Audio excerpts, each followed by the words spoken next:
Hey everyone, welcome back. My name is Shane Anderson. I'm a photographer and producer here in New York City. How are you? We're still in quarantine. I hope you're doing very well. Today we're going to look at really quickly how to grade black and white photos in Lightroom. It's really simple and easy, but there's a lot of intricacies in there. So I'm going to highlight to you all the tools that could be really helpful and maybe giving a little color or playing with the colors in the original photo and how they map to the black and white photo. So lots of little subtleties there. Let's not waste more time. Let's go to Lightroom with this beautiful photo of my model, Justice. Hey everyone, welcome back. We're in Lightroom now. We have a photo of Justice here. And before we get started, I want to go over through a few principles in turning images from color to black and white. So the first principle is that every tool you touch, for the most part, is going to base off the colors and the color version of the image. So as we go here in the basics panel from color to black and white, that does our basic. And as you'll see, as we move the temperature slider, the actual color of the image isn't changing, but how the colors react are. So it's good to keep in mind that every edit you make is really going to base itself off of the colors that are in the image. Now, that being said, a really fun thing to do, let's go back to color, it can be to actually go into your presets, set a preset you like in color, let's bump the exposure up a little bit, and actually go to the black and white version, and it can lend some really interesting results. But for this tutorial, we're going to go back, actually, and we're just going to go back to the raw image. But that's a fun trick that I recommend you check out and see what you can do. But let's go over the basic principles for now. So we're going to go back into basic and click black and white. You'll notice our color profile has changed to Adobe Monochromatic as opposed to Adobe Color or RGB color. So first of all, I already kind of hinted at this, but you can kind of play with how your colors look just by adjusting the temperature of the photo.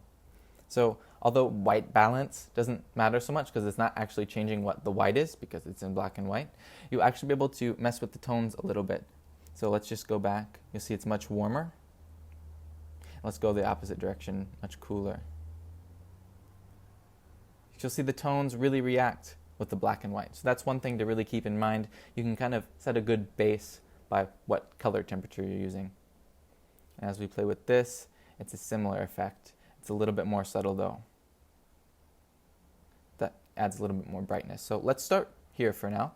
And then in black and white, let's first go through the main sliders. In black and white, they're very much more versatile because again, it's affecting by the color. So I'm usually able to crank these a little bit more to get a little bit more of a dramatic effect.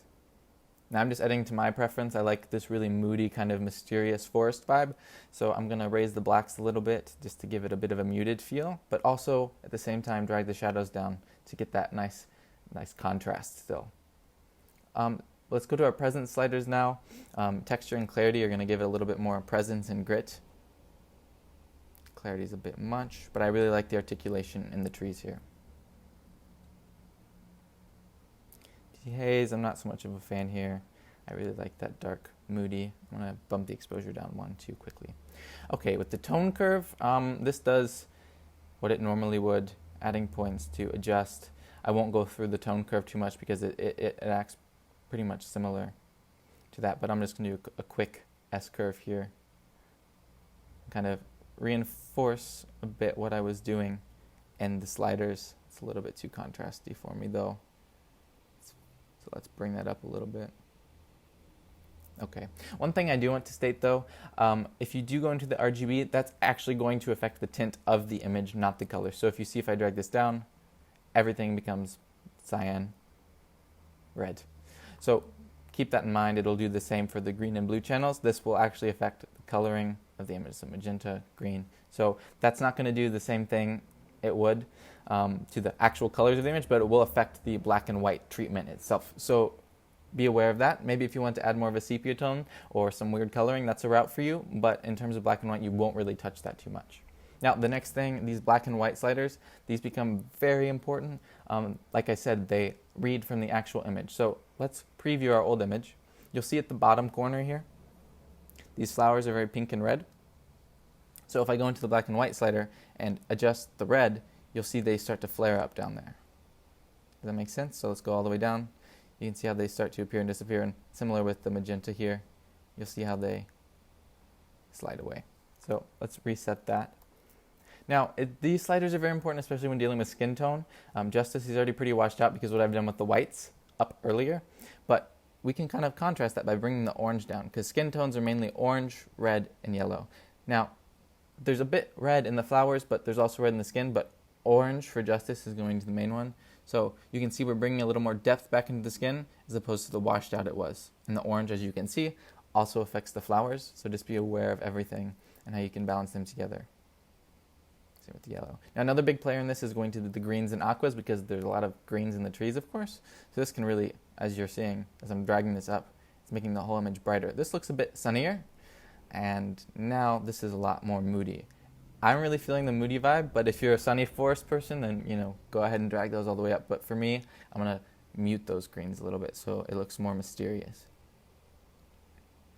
The aquas, similar, but it's not the main color, so this is more of a subtle adjusting here.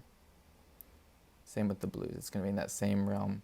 As you see, as we go back to the normal, it's mostly green, but some of these greens get into the more blue aqua range, especially right here.